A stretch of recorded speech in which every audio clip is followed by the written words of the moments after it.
expense of directing staff to amend our ordinance to be in compliance with state law or a lawsuit? I don't know. Mr. Gridley, what do you think? Well, staff were pretty cheap, but the would probably be, and then take it pretty straightforward. Except again that. Good argument. Dan. Thank you, Mr. Mayor. Mr. Gridley, we were talking about Idaho Code 5308, Maintenance of Peace, Licensing and Regulating Amusements. Cities shall have the power to prevent and restrain riots, routs, et cetera, and this is the authorizing code that you're citing that allows us to prohibit the possession of weapons for a parade. If in your determination that the possession of weapons would lead to potential disturbances, disorderly assemblies, I think the language speaks to that. It gives you the power to take action to prevent and restrain those activities. So yes. Given that argument, couldn't cities also have the power to regulate free speech? Well, speech, there's our time, place, and manner restrictions that are allowed on speech. There's, granted, not much, but you know, there are ways to regulate speech. So, I'm just wanting to see how broadly we want to define this. I mean, it seems, and it was cited earlier in public comments, the word restrain, but it also says to prevent and restrain, which adds a little broadness to the code. And I believe that this, our weapons ordinance is under the prevent part, because obviously restraining would be, it's already going on, so we have the power to go in, we have police powers, we can go in and stop a riot, we should. The question becomes prevent, and, you know, it's the whole issue of pre-crime. Should you be arrested before or after the crime? Well, you know, arresting them before the crime is very efficient, but it's also unconstitutional.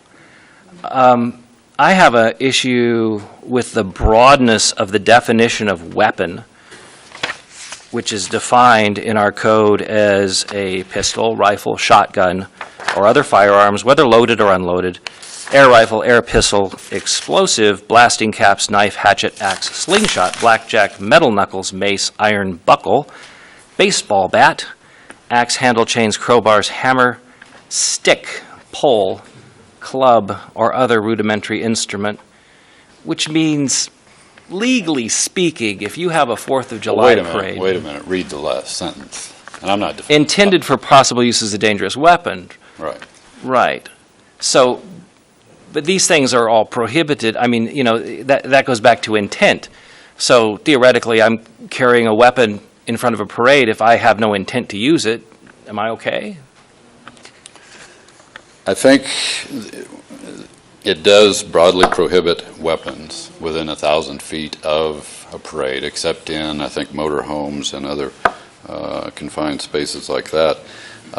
What this gives, it's probably like a lot of statutes, it gives the police the retainer law with an open container. Then the 4th of July parade is McEwen Field, kids playing baseball, they have a baseball bat. Excuse me, what's your intent? Seems a little broad. Play baseball on McEwen Field. And so we fixed that problem. But I think another question, so we're talking about relevancy of this law too. Have we ever prosecuted anyone under this ordinance? There was, I think, originally a protester who was before my stick. So the one time you can recall when this law was put into use, the courts basically said you can't, because I looked that up, and even if he was arrested under this, the charge ended up to be disturbing the peace or interfering with an officer or something, right. which again was not, they did not prosecute on that. It was not taken to court.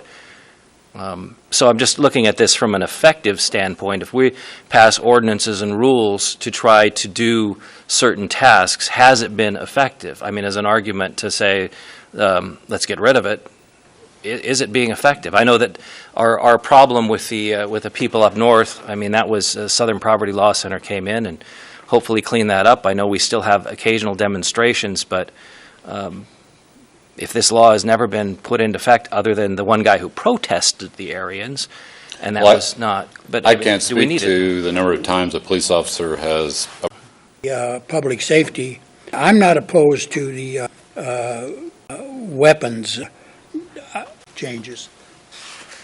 I have a couple questions. I was around in the 80s too for this call. You said to amend, basically moves that. Is amending what you're talking It's like I mentioned, armed force chartered by the Highest duties here. Okay, Dan.